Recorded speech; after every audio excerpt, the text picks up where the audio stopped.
Olá pessoas, tudo bem? Meu nome é Vitor Osório, sou desenvolvedor de software há mais de 20 anos e venho aqui toda semana falar de alguns temas complexos. Então, se você quer acompanhar um canal, já se inscreve aí, toca o sininho, que é assim que as pessoas falam, não é? Então vamos lá. Essa semana eu resolvi tratar de um assunto um pouco mal comentado aí, ou quando comentado, comentado muito superficialmente, né? Eu quero tratar de arquitetura. E eu vou usar esse tema para falar de um pouco de arquitetura baseada em eventos. Eu quero usar eventos como um meio para explicar um pouco de arquitetura. Então, o foco do que eu vou falar hoje é arquitetura. Então, vamos lá. Como é que eu vou associar, ou guiar minha fala aí? Primeiro eu vou explicar o que é uma arquitetura, o que define uma arquitetura. Então, depois disso, eu vou tentar definir o que é um estilo arquitetural. Existe uma grande confusão entre padrões arquiteturais, estilos arquiteturais. Eu quero fazer essa definição muito boa, né? E depois eu vou entrar já no centro da minha questão. Assim, o que define eventos, né? Se eu estou falando de uma arquitetura baseada em eventos, eu estou falando de eventos. E aí, por fim, eu vou falar dos tipos de eventos e como esses sistemas se comunicam, né? Muitas vezes a gente pensa que a arquitetura começa de baixo para cima aqui no meu tópico, né? Como se comunicam os eventos, quais são os tipos de eventos, mas não. Vamos definir primeiro, depois a gente vai trabalhando aos pouquinhos, né? Vamos lá. O que é uma arquitetura? Existe alguma boa referência de um livro de arquitetura de software? E se fizesse essa pergunta? A resposta seria um óbvio sim. Tem duas boas referências que eu gosto bastante. Tem uma mais clássica, que é o Lambaz. O Lambaz, assim, eu não recomendaria vocês a comprarem, a não ser que você queira se aprofundar bem no assunto. Ele vai definir o que é arquitetura, quais são os diagramas, o que é uma metodologia de arquitetura. E ele é bem classicão mesmo, né? E o segundo livro, mais recente, que fez muito sucesso, que é o Fundamentals of Software Architecture. Ele vai entrar um pouco mais na parte mais moderna, vai mostrar algumas métricas, vai fazer do jeito que eu estou fazendo aqui, um panorama de 4 ou 5 estilos, eu não me recordo ao certo. Então, assim, existem muitas referências, a gente vai citar algumas delas aqui, e algumas delas gratuitas. Esses livros, eles são caros, então, assim, se for comprar, já tenha muito em mente que você vai comprar eles, né? Então, vamos lá.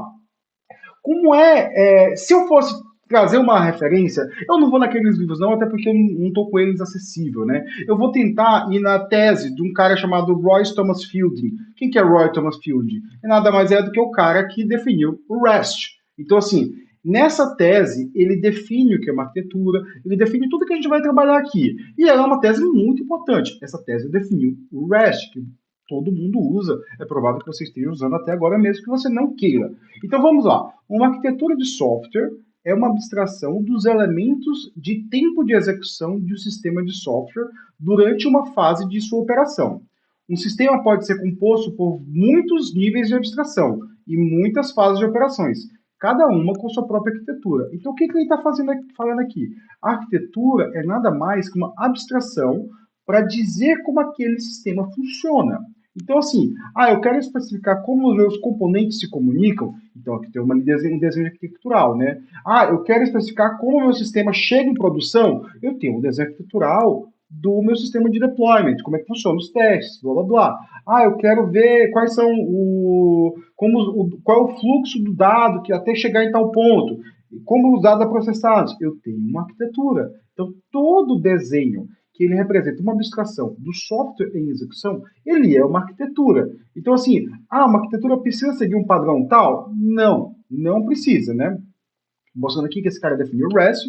Então, vamos lá. E se eu continuar ali na tese do Fielding, o que eu vou encontrar? Eu vou encontrar que ele define alguns elementos da arquitetura. E eu gosto muito de falar desses elementos porque eles estão compostos em todos os softwares. Primeiro são os componentes, né? Cada pedaço de software em execução é um componente. Cada processo é um componente. Quando a gente vai falar dos componentes, a gente está especificando quais são os processos de execução, ou quais são as classes, tanto faz.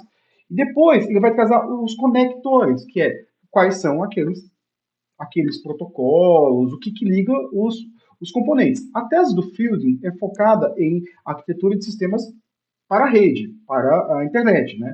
Então, os componentes aqui não é nada mais, nada menos do que protocolos de rede. Então, a gente está falando de quê? TCP, UDP, HTTP. Então, ele focou a tese dele naquilo. Então, quando eu vou falar de conectores, se eu for desenhar meu software, primeiro eu vou pegar os componentes. Eu vou identificar quais são os elementos em execução que eu tenho. Vou lá e desenho. Como eles se comunicam, quais são os protocolos. Pode ser que tenha mais de um. Então ali eu vou ter os conectores. Quais são os conectores? Fala assim, tal sisteminha conversa via HTTP, via REST. Isso são coisas diferentes, a gente vai ver aqui. E tal. Então, e depois, por fim, a gente tem os dados, né?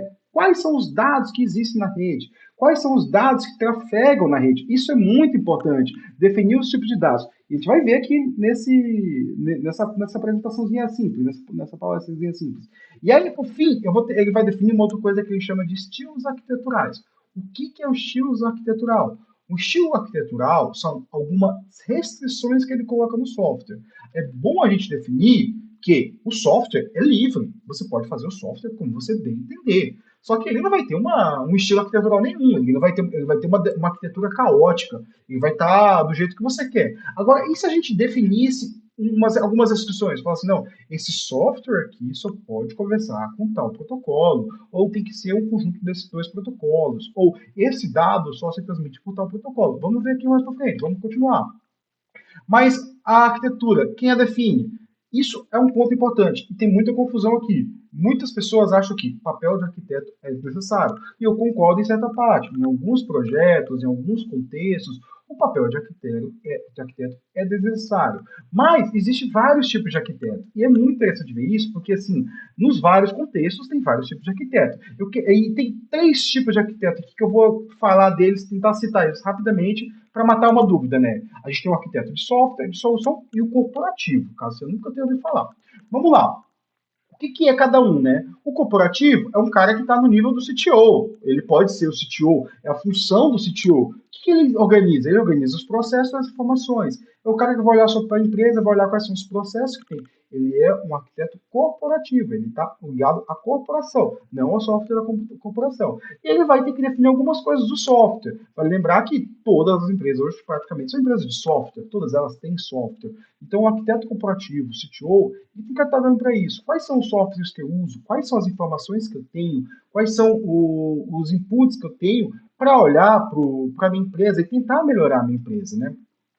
O de soluções, ela tem um escopo um pouco menor, que é o que ele vai fazer o quê? Ele vai selecionar produtos e serviços para fazer algum tipo de integração ou algum tipo de entregar algum produto, né? Então, assim, o de soluções, ele não está muito interessado em como as coisas são implementadas no baixo nível, quais são os protocolos. Ele até está interessado, mas ele está interessado em compor soluções. Então, assim, o de soluções vai definir aqui que, vamos usar o CRM tal, esse cara eu vou ter que precisar de um plugin tal para fazer não sei o quê. E aí ele dá um input para um arquiteto de software.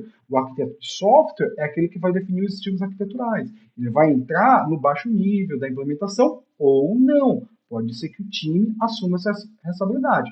Então, o que a gente vê aqui? A gente vê um nível de detalhamento. A gente tem um nível corporativo, que é o nível mais alto, e ele vai descendo até os níveis mais baixos, como o de software. O de software pode ser feito pelo time, né? E a gente percebe outra coisa, que a não ser o arquiteto corporativo, que está no nível de gerencial, um nível alto, todos os outros são papéis ou cargos, né? Então, assim, pode ser que uma empresa tenha um arquiteto de software que atua como arquiteto de soluções? Pode ser. Cada empresa define o que quer, né? Isso aqui são nomenclaturas que a gente acaba vendo na literatura, né? Ou se você fizer um MBA, você vai olhar todas essas, você vai chegar a ver todas essas definições, né? Mas muitas vezes as empresas renomeiam como querem, ou definem como papéis são intercambiáveis. A gente tem engenheiro de software que atua como arquiteto de software, ou que atua como arquiteto de soluções. Isso muda de empresa para empresa. Então fica sossegado que, tipo, não precisa saber muito essas coisas, né? E se eu fosse falar aqui e perguntar se existe método para cada um desses, sim, existe método, existe processo, né? Se a gente for falar do nível corporativo, existe um processo muito importante que é o chamado TOGAF. O TOGAF, ele não é um processo tão fechado, assim, ele é um processo que a primeira coisa que você faz é tentar adaptar ele. Então você adapta para o seu contexto, fala assim, minha empresa é pequena, é simples, eu preciso só desses 3 níveis aqui, esses 3 processos aqui, e aí você define esses níveis, esses processos, que você vai dar o quê? Você vai dar inputs para o método de baixo, o Trade-off Analysis Method. O que é o Trade-off Analysis Method? É um método baseado em trade-offs. Então, assim, lembra que eu falei do livro do Len Bass, que é um pouco complexo?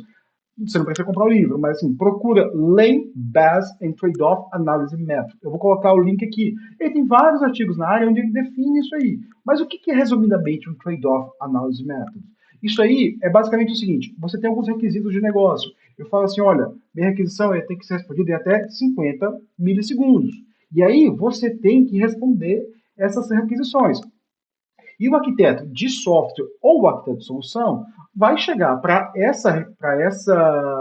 olhar para esse trade-off e falar assim, eu vou desenhar uma arquitetura de forma que ela é respondida em até 50 milissegundos, entendeu? Pode ser que, para ela ser respondida em até 50 milissegundos, eu tenha que quebrar em vários eventos, em vários processos, tenho que fazer um sistema meio assíncrono, pode ser, isso tudo bem. Então é o seguinte, o que importa é toda arquitetura ela é baseada em requisitos de software, em requisitos que se transformam em software em execução.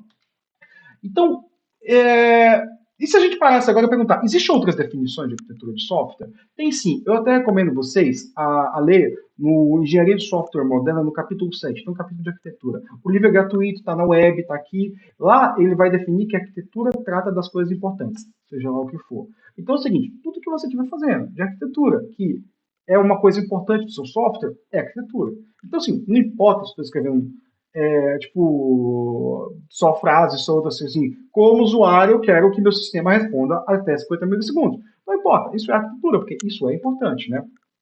Lá também, nesse capítulo, ele vai definir o que é estilo arquitetural e qual a diferença de padrão arquitetural. A gente é muito orientado a padrão arquitetural, a gente fala muito de padrão arquitetural e muito pouco de estilo arquitetural. Se a gente for para os estilos arquiteturais, eu vou até listar 3 famosos aqui da web, que eu até citei no meu livro. O link do meu livro vai estar embaixo, que é o REST, o PubSub eu não citei, na verdade, e o GraphQL. O SOAP também é um padrão arquitetural.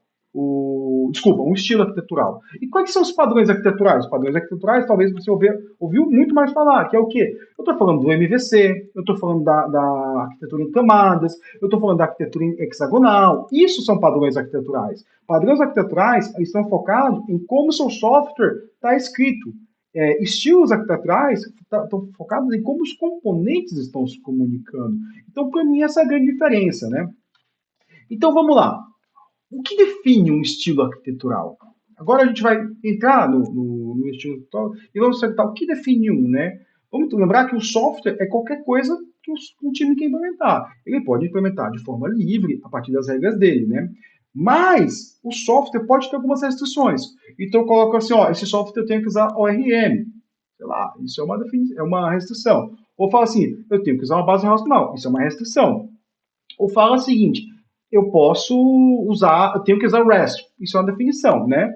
Então, vamos ver como é que um estilo arquitetural é definido na prática? Vamos ver aqui. E se a gente fosse olhar para o REST? Como a gente definiria o estilo arquitetural do REST?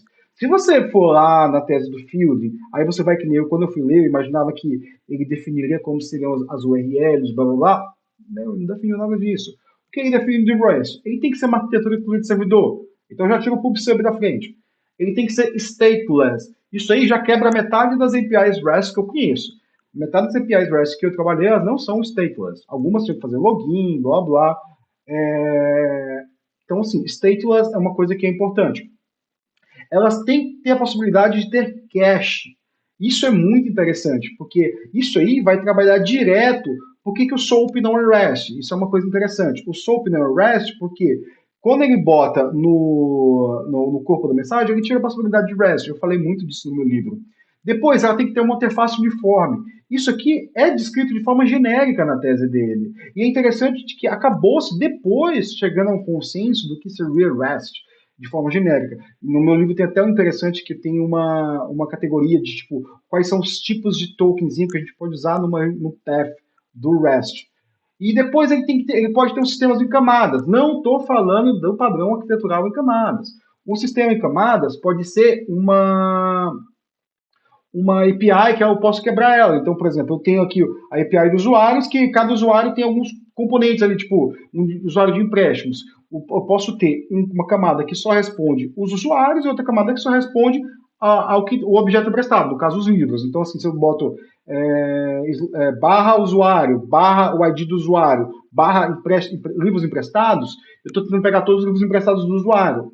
Então, pode ser que um serviço responda só as coisas de usuários e o outro responda só a coisa de livros. Isso é arquitetura em camada que ele define lá. Então, estaria mais para um API Gateway do que para uma camada de software, como a gente costuma ver, né? Então, os temas e camadas aqui dele é respondido pelo API Gateway, né? E ele pode ter código sob demanda. É interessante notar, se você voltar aqui, que essa tese ela foi escrita em 2000. E o código em demanda surgiu bem depois. Se a gente for olhar, quando surgiram as SPAs, né, o Single Page Application, que é uma aplicação de código sob demanda, elas vêm bem depois de 2000. Então, em 2000, ele não estava pensando numa coisa que existia. Era uma coisa que ainda não existia, né? Então, uma API REST ela pode vir numa single page application, um front-end lá. Se você tem dúvida que isso é realmente REST, eu até recomendo. Abre a tese do Fielding e leia o capítulo 5. É um capítulo bem interessante. Na verdade, eu recomendo ler a tese inteira. Se você tiver um inglês mínimo assim, tente ler. É bem interessante e vale uma leitura muito boa quando a gente está falando de arquitetura de software. Vamos lá. A última pergunta aqui desse tópico, eu preciso definir um estilo arquitetural para o meu software? A grande resposta é não, você não precisa definir. Você faz o seu software como você quer. Você pode escolher várias também. Você pode não ter um estilo arquitetural, como você pode ter vários. Isso é muito interessante, porque às vezes as pessoas veem uma definição de estilo e acham que tem que seguir aquilo. O meu API REST tem que ser exatamente assim. Não necessariamente. Ela pode ser exatamente o que eu preciso. Tem que lembrar do que eu falei do trade-off análise. Sempre tem que ser uma análise de trade-off. Você também não pode escolher de forma aleatória. Tem que escolher assim, para chegar até um requisito de software, eu preciso de tal coisa. A grande questão da arquitetura é fazer o trade-off. Trade-off é o principal de uma arquitetura, né? E é por isso que você precisa aprender sobre as arquiteturas, sobre os comunicistemas, né? Então vamos falar agora, já que a gente falou de arquitetura, né? Vamos parar um pouquinho aqui e uma coisa que eu não falei até o momento, que é o dado, né? A gente tem uma arquitetura os dados. E se a gente fosse perguntar, já que a gente quer usar eventos como uma forma de demonstrar uma arquitetura, o que define o evento, né? Eu listei aqui de uma biografia que eu peguei que um evento ele pode ser ou uma notificação sobre um fato que algo aconteceu, ou um registro de um fato sobre algo que aconteceu. Pode ser esses dois. Esses dois aparecem na mesma coisa, mas são bem diferentes, né? Então vamos lá. Quais as primeiras características de um evento que a gente vê? Se é um fato, ele é imutável.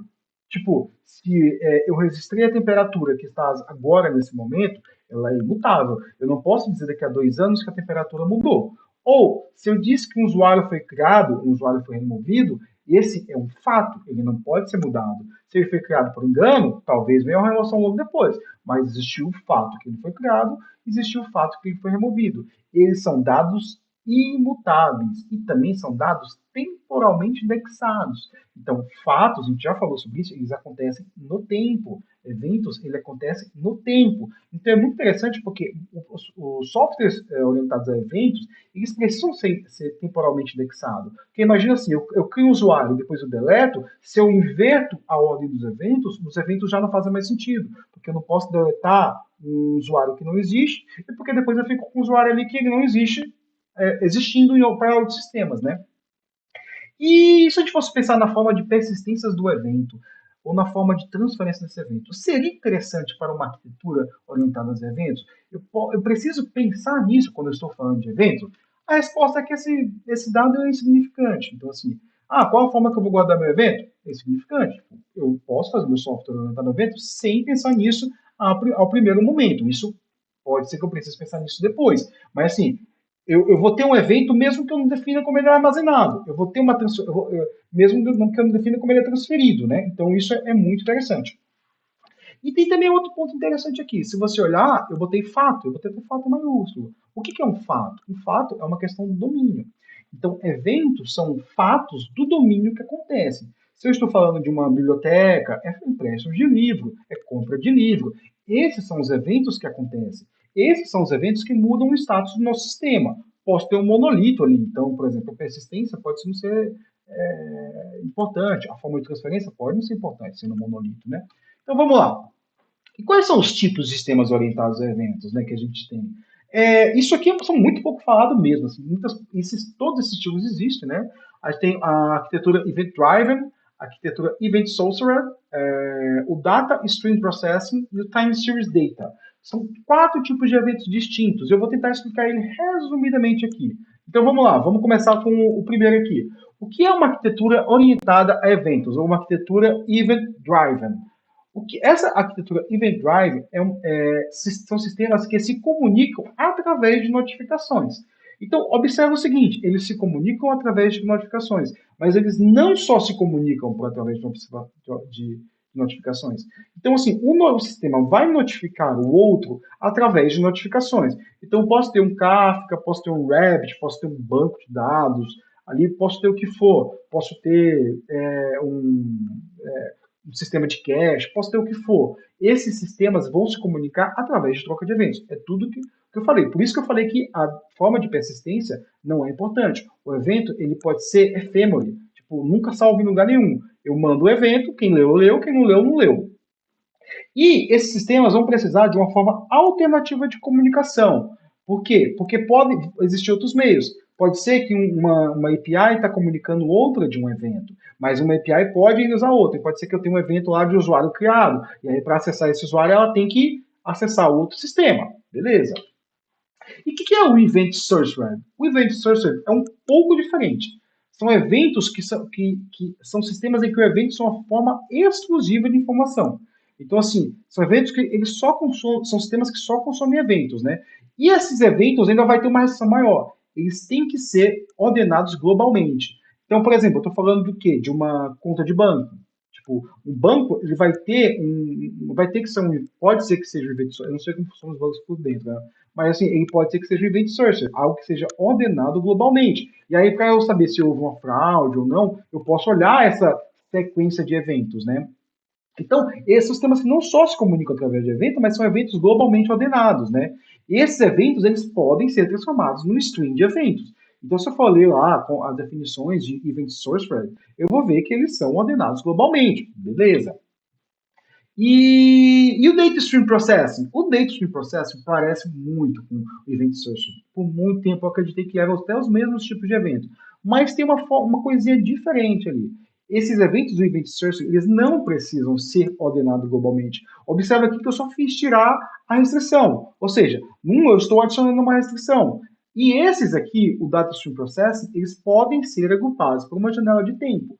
Eu trabalho com Data Stream Processing. Então, no meu dia a dia, eu estou trabalhando com agrupação de eventos, de fazer conta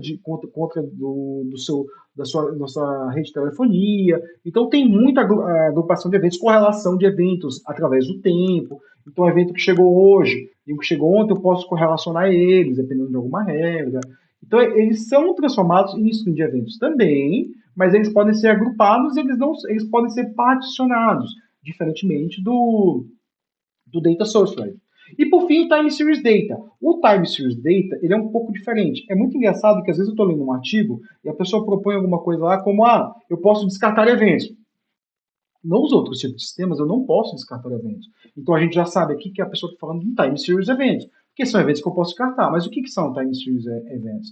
São eventos, os eventos também são uma forma exclusiva de informação, eles podem ser agrupados numa janela de tempo, eles são transformados por stream, mas eles são uns dados temporais. Por exemplo, se eu estou pegando a velocidade média de uma rua, se eu estou pegando a temperatura do dia, então eu posso pegar a temperatura de a cada 5 minutos, ou a cada 10 minutos, ou de hora em hora, e depois eu posso fazer uma transformação em outra. Por exemplo, eu posso descartar algum evento. Se eu estou pegando de hora em hora e a temperatura não anda mudando tanto, eu posso descartar eventos e economizar no meu processamento. Então, assim, a grande diferença do Time Series Data e do do Data Stream Processing é que eventos podem ser descartados, outro não. Eu estou falando de séries temporais.